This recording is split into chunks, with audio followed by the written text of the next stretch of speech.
One of my favorite games is Pinata Fever on Manga High.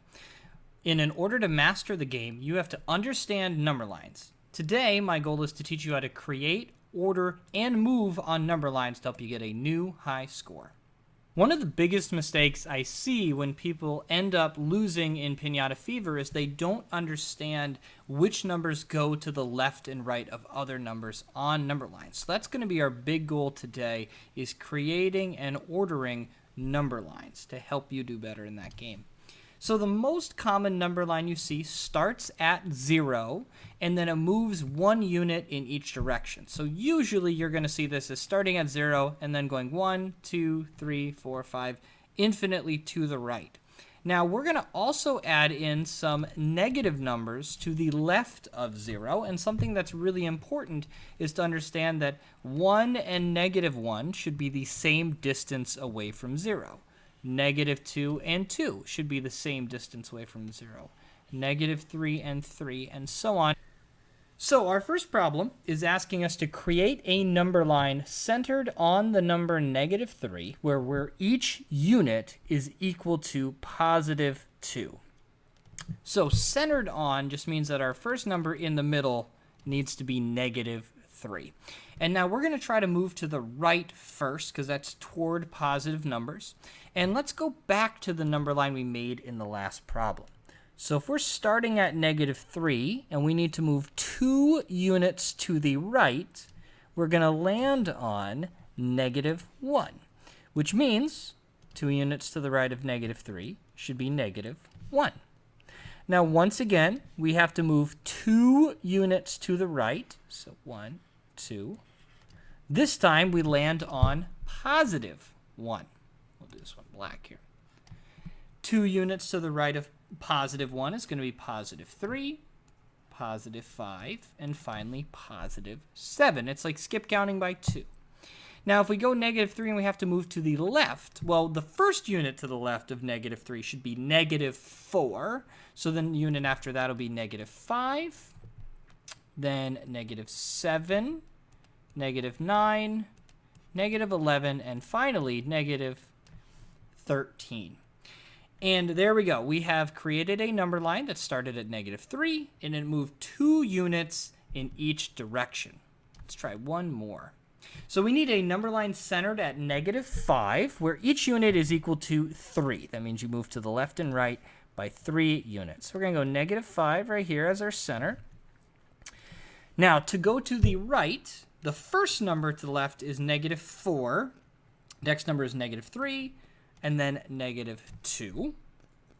Then it'd go -1, 0, and then +1. Then 2, 3, +4, +7, and +10. Most of my students will tell me that moving to the right towards the positive numbers is easier, so they would rather do it first. I think that makes a lot of sense. So if we're going to the left of -5, that would be -6, -7, and then -8, -9, -10, -11, -14, -17, and finally -20. So we now have created 2 number lines that were centered at random numbers, and then we moved by units that weren't 1. So that's going to help you a lot in our next problem. What number is 5 left of the number 4 on the number line? So we have to create a number line first. That's going to be our first step. Now, what I always like to do is I always like to start at 0 when I'm creating a number line, because 0 is one of the most common numbers. It's also the center number between our positive and our negative numbers. So if you go up to your teacher right now and tell them that you want to start at 0 when creating number lines, you should be getting some of your classroom currency. So let's see if that works. So we want to start at 0.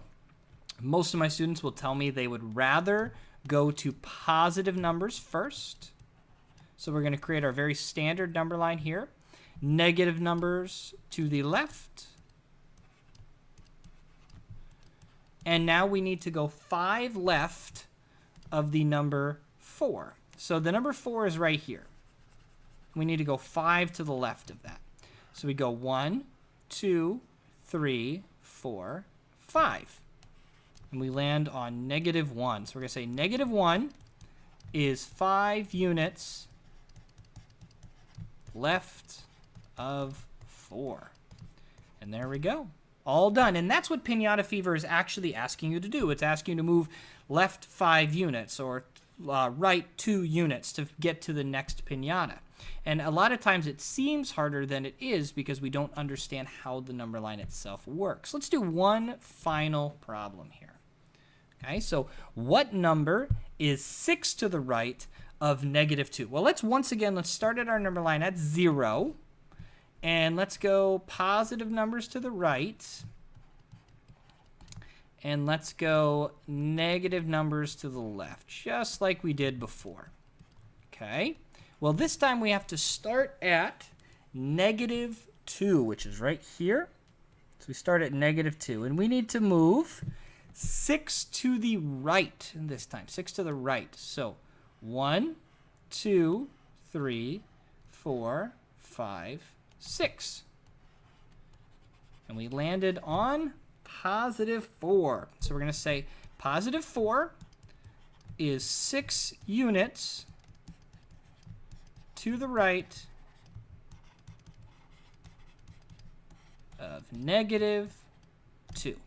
Now, sometimes when you do these types of problems, you're going to end up going off your number line. It's going to be extended. So in that case, you have a few options. You can go by units of 2 or 3 or whatever you want, or you could simply extend your number line to make it longer. Mine, you see here, always have 11 tick marks, but you could make them have as many or as few as you want, as long as it's mathematically correct.